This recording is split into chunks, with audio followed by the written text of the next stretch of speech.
Hi, it's Mr. Anderson. Hope you're doing well. This week we're going to be reading an article called 2020 Graduation Ceremonies.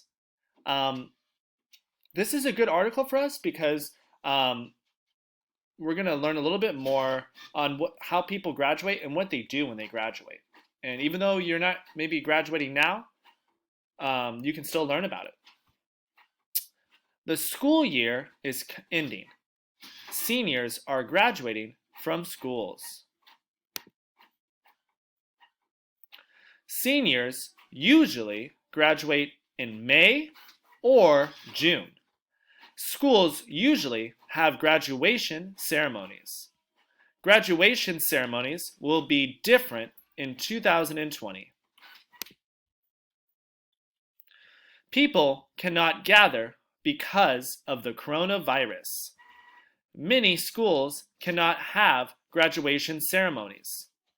But schools still want to celebrate seniors. Some schools will have ceremonies online, and some schools will have ceremonies in the summer. Congratulations, seniors!